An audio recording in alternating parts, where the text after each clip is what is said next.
Bismillah. Assalamualaikum warahmatullahi wabarakatuh. Nama saya Vidya Kamalinda. Perkenalkan, saya di sini mau menanggapi pemberitaan yang beredar di media sosial tentang diri saya.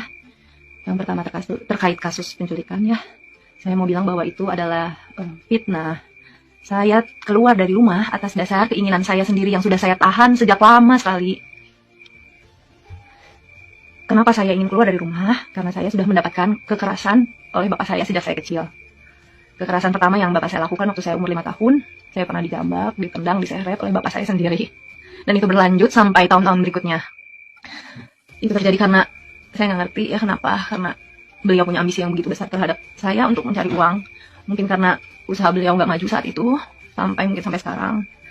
Dan karena oleh sebab itu sejak kecil hanya mengandalkan saya. Yang membiayai kami pun ada orang, salah satu pengurus taekwondo yang tinggal di rumah kami, orang asing, yang bahkan bukan muhrim buat saya, tinggal di rumah kami, itulah yang membiayai hidup kami selama ini. Mungkin kalian juga tahu ya teman-teman saya. Yang selanjutnya, orang tua saya ini sangat suka datang ke dukun. Setiap saya mau tanding, saya dibawa ke dukun, dijampe-jampe, diminta air doa, mandi bunga, dan itu dilakukan setiap saya mau bertanding. Sampai kadang saya bingung gitu kenapa harus kayak gini. Tapi kenapa saya yang dituduh ditekuk?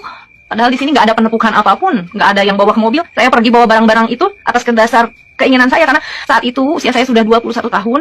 Saya merasa saya bisa memilih hidup saya sendiri. Kenapa saya berani? Karena saya sudah merasa lelah selama bertahun-tahun.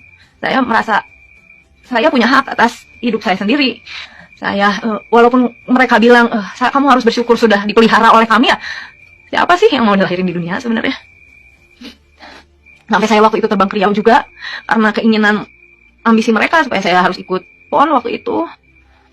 Tapi ya karena pokoknya setiap saya kalah itu saya pasti dapat tekanan fisik, verbal dari bapak saya dan bingung saat itu saya mau speak up, mau cerita ke siapa mungkin karena gak akan mungkin ada yang percaya ya sama anak. Karena semua orang anggap bahwa orang tua itu selalu benar kan.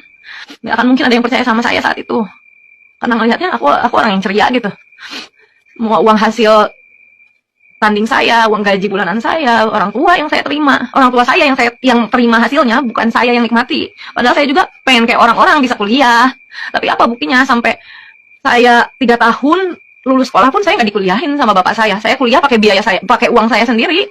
Itu juga hasil saya jualan online bukan dari pertandingan karena uang pertandingan diambil semua sama beliau. Terus puncaknya itu waktu Porda 2014 foto yang beredar itu adalah pertandingan terakhir saya kalah, saya kena habis-habisan. Mental saya makin rasanya kenapa sih dunia ini nggak adil ya, karena saya terus-terusan dapat hinaan dari bapak sendiri gitu. Emang kenapa kalau saya kalah, kan namanya pertandingan ada menang ada kalah boleh ya. Kalau alasannya cuma karena uang, kenapa harus saya yang bertanggung jawab nyari uang? Kenapa babe nggak berusaha, kan babe kepala keluarga saat itu ya. Saya baru berani keluar rumah usia 21 tahun setelah bertahun-tahun dapat